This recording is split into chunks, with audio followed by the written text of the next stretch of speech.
Hey guys, it's been a minute since I've uploaded on this channel and it kind of sucks because I always want to pump out good content for you guys, but I've just been dealing with some health issues and stuff. I made a community post at some point, but chronic pain on top of a bunch of other health issues, it gets crazy. So anyways, I'm not going to spend too much time talking about that right now because I want to get into this video and hopefully help a lot of you guys out. So I know a lot of you guys have been hit with reuse content policy strikes on YouTube, which basically that means that your monetization is paused or you won't be able to monetize your channel. Even if you get to 10 million engaged views, you get hit with this reuse content policy strike, but this basically freezes your money. Now, luckily, you can appeal it and actually get your money and continue to be monetized. So in this video, I'm going to be talking about one of my channels that got hit with the reuse content policy strike and how I appealed it to get monetized again. Now, recently on this random channel that I had, I got hit with this reuse content policy, which honestly, in my opinion, a lot of people are like, I get this on every single channel. And I'm like, brother, this is the first time I've had this happen. Most of the time, you shouldn't be getting hit with this. Although I do understand that YouTube AI is pretty much like rogue and hits people with this all the time. Regardless, I don't know. It was a commentary niche channel, so obviously they get hit with this a lot less than if you're just stitching random clips together like ranking, although you can get monetized with that for sure. So I've actually never gotten hit with the YouTube content reuse policy before. And my first reaction, like legit, was like, wow, this is great, because everybody's been asking me how to actually win this. You know, some people put this behind a paywall or actually make you guys pay for this information. And I know a lot of you guys have faced this issue or may face this issue in the future, obviously. So I'm going to tell you guys everything I know about this. And literally one day after I got hit with this content reuse policy,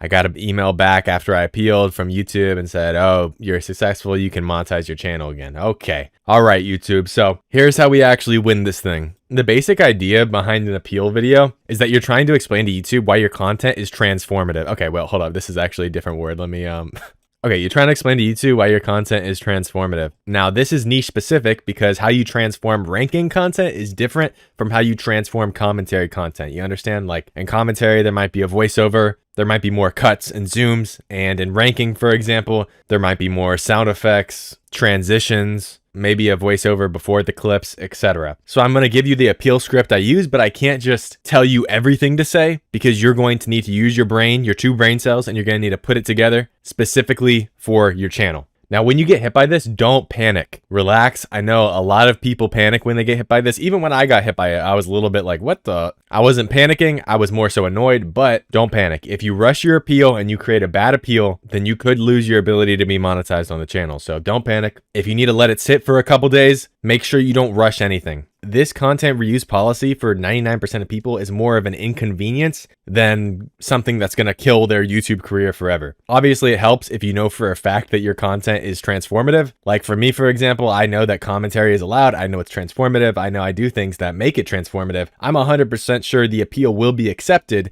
if I take all the steps necessary and I talk about it in my appeal. But if I'm rushing the appeal, if I do it within like 15 minutes, then your appeal has more of a chance to be denied and you have less of a chance of being able to be monetized again. So take this seriously. It has definitely a lot of gravity behind it, but I do think it is pretty simple to beat. Now, I think it's important to go through what reuse content is, and this is actually going to help you make your appeal video better because you're going to want to cross-reference your appeal video with some of these points to signal to YouTube that your channel does not fall under reuse content. So YouTube says reuse content is content that is not clearly your own original creation. It may already be on YouTube or another online source and have no added significant online commentary, substantive modifications, or educational or entertainment value. So some examples of content that could be flagged as violating this policy: compilations or clips edited together with little or no narrative, short videos compiled from other social media, and these two right here, you can see why ranking videos may get hit with this a lot more. Collections of songs from different artists, content uploaded many times by other creators without significant commentary or editing, promotion of other people's content, content downloaded or copied from another online source without any substantive changes, and we'll get into that a little bit later. Content that gets views from mostly nonverbal reactions to your videos without added voice commentary. Now, when you get striked, you're going to want to appeal by video. And so some important aspects of this video is that it should just be a video. It should be less than 5 minutes long. You're going to upload it as an unlisted video. You're going to upload it to that channel that you're appealing from. And you're going to speak in a supported language, which shouldn't be that hard unless some of you guys are speaking like Latin or something. Then in the video, you're going to want to include the URL of your channel within the first 30 seconds of your video. They say to refer to the program policies. It says to make sure you address specific parts of the policies and give examples of how your channel follows the guidelines. You're going to focus on the channel as a whole, not just individual videos, because one video could be good and one video could be bad. And you're going to provide visual examples of how your content was created, showing how you edited or filmed the content, and try to connect with you, showing your video appeal to other content on your channel. And you can show yourself in the video, show how your content was edited, etc. So now this is the script that I actually used. I'll probably paste it in the description because it's kind of all over the place on this whiteboard thing I got set up. But here's the appeal script. Hi YouTube, my name is whatever your name is, and I own the channel, whatever it is. And then when you say this, you're going to, in your editing program, you're going to show your channel URL on the screen, as well as make a little text box on the screen and just pop that up. So in my case, it would just be this, and I left this on the screen for like 10 to 15 seconds while I was showing that I own the channel. And then I quickly refreshed the tab, showed that I had access to YouTube Studio and I had access to all the videos. Then I said, here's the channel URL and here's proof I own it. Keep in mind, I'm doing all of this pretty quick because the appeal video needs to be under 5 minutes, and majority of the time is going to be spent talking about why your videos are transformative, because you don't want to yap too much. I'm making this appeal video today because my channel was recently notified that it was ineligible for monetization due to reused content. So I wanted to make this video today to explain my editing process of how I make my videos transformative and show you why this aligns with YouTube's content reuse policy. I think the best way to show you guys how I do this is by showing you step by step how I make a video transformative. But before that, I want to quickly go over the reuse content policy so that way it's easier to see why this content is monetizable. So basically what you're doing is just spelling it out for these people. Now, I went directly to YouTube's program policies and I saw this reuse content section. And keep in mind, the reuse content policy applies to your channel as a whole. So under this, it says what is allowed to monetize. Since I'm doing commentary, I zeroed in on this bullet point under what is allowed to be monetized that said edited footage with audio and visual effects on top of the video's reuse content that demonstrates substantive editing and shows it's unique to your channel. And you could talk about all these edited footage from other creators where you add a storyline and commentary. Oh, this is pretty important. I should probably say this. This whole time I'm using a webcam, so use your phone, webcam, use whatever. You're going to edit this video together. When you're just talking, you're going to be the person on the screen, but when you're showing them something, you can pop that up on the screen. And then when you're showing them the editing process, you can put yourself in a webcam in like the bottom right or bottom left corner. You know, make sure they know you're a real person, okay? Now, if your content is actually not transformative and you're not actually doing any of these, like you're not adding any audio or visual effects, then yeah, that might be a little bit tough, but 9 times out of 10, you guys add some form of audio and visual effects and edit videos to create a storyline, a narrative. Even with ranking, you're creating a storyline because you're talking about, you know, top 10 best cheese pull moments or whatever you're talking about. And you're basically taking videos and you're compiling them to create a narrative. Bonus points if you add like a little bit of commentary here and there with captions, then you're set. You're good to go, my boy. But so I referenced the program policies and then I referenced what is monetizable. And then I said some examples of things that aren't monetizable is clips edited together. And then I said some things that aren't monetizable. And again, I just get this from this content that violates this guideline. Clips edited together with no narrative, content used without any substantive modifications,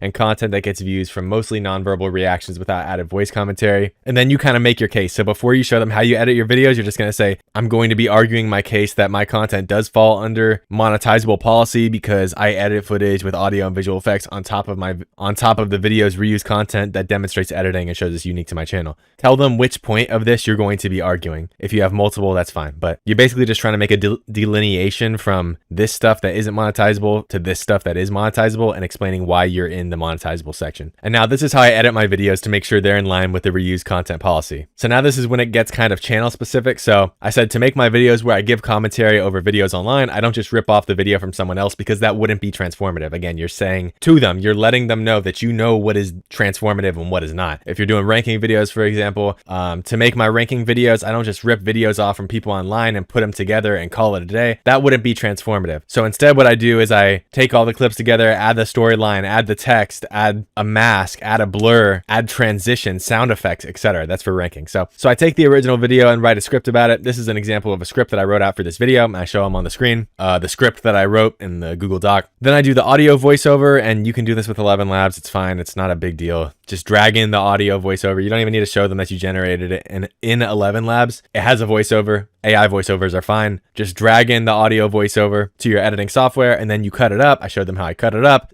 So it's fast paced and perfect for audience retention. Then it comes to actually editing the video. And this is where I cut up the video as well as use zooms. And I'm just doing this to match the voiceover to the video so the audience sees what I'm talking about. And while I'm doing that, I'm showing on the screen how I cut up the video as well as sections where I use zooms and showing them that editing process as well as matching the voiceover to the video. You know, just show the reviewer what you're talking about. That's all. Then I went back to my channel, like as a whole. I went back to like this section. I said the videos on my channel are always cut up, and usually I'm pulling videos from several different sources. And then I showed them one video I did where I put like 6 different videos together to make one commentary video. But even if you're not doing that, it's fine. You know, just say the videos on my channel are always cut up and I'm pulling videos from different sources constantly. That's why every single video on this channel has a different original video. And I'm not just taking videos from one person. The whole theme of my channel is fitness. The whole theme of my channel is funny moments. And I edit all the videos like this. And you show them that. Then I said, while I'm editing, I add sound effects like pops and visual effects like arrows to show what or who I'm talking about in the video.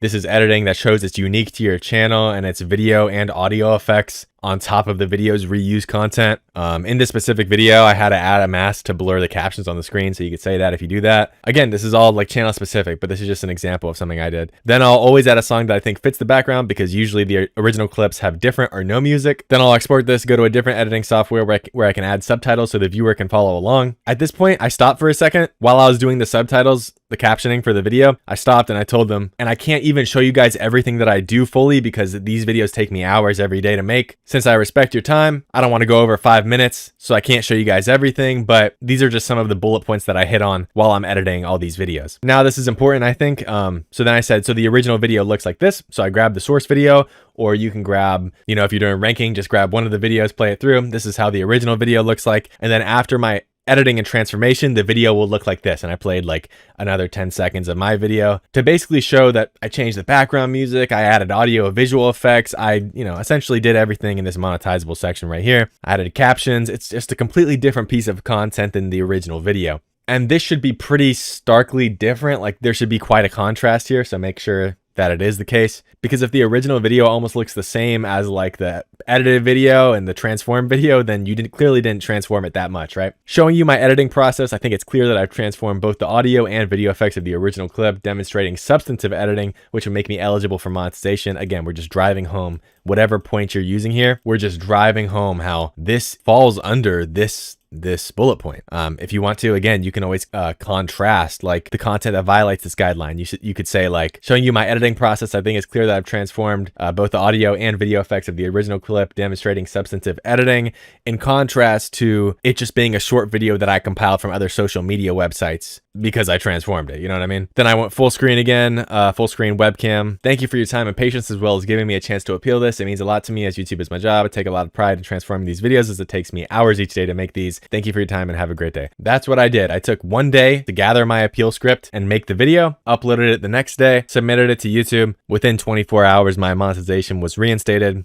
and we are back to making money on that channel. Super simple. This doesn't need to be something that's crazy. Just make sure that it's under 5 minutes. Make sure you cut out all the fluff, all the silence, all the dead space in the video. You want to make sure every sentence is leading you to your next point or serves some sort of purpose in the video. I think my video ended up being like 4 minutes, 20 seconds or something like that. And just make sure you include everything that they want you to include, all the 4 steps that they want you to include in the video. Think about and really think about your content. If you got hit with Roblox, if you got hit with reused content on a Roblox video, is that your original gameplay, right? That could be a vector in which you push to show YouTube, you know, like, this is original content. Think about your content. Think about everything that you do, how you add captions, how you add transformation to the video. Any of these things, sound effects, visual effects, cuts, zooms, how you source the videos, if you have to go through TikTok, even that is worthwhile. Don't spend too long on these things, you know, because the video has to be very short, but make sure that you're actually showing all the steps to your process and stressing that, you know, you usually do much more, but you only have a couple minutes here to tell them what you do. And unless your content is something that's like totally unmonetizable and you're just actually like reposting other people's videos, I think like 8 or 9 times out of 10, if you have a good appeal video, you'll be straight. So with that being said, I hope this video helps some of you guys out. Yeah, like I said earlier,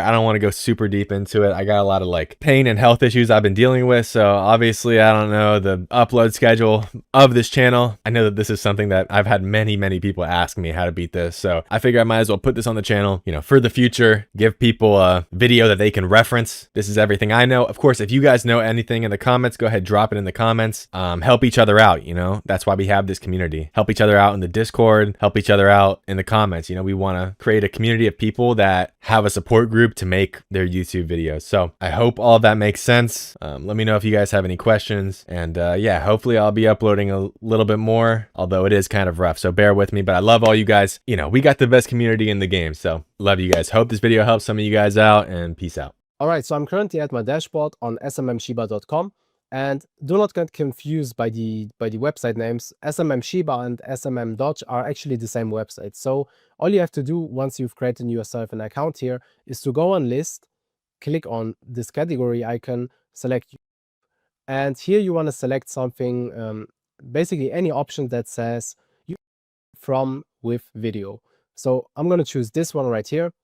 And this should be already fine. 2014, 2017. Yeah. Now I'm going to click on buy, confirm.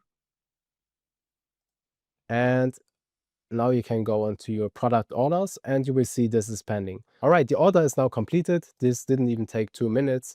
What you want to do now is you want to copy that ID, and we want to be organized, right? Especially if we have multiple channels, you will not find them again. So make sure to save it somewhere.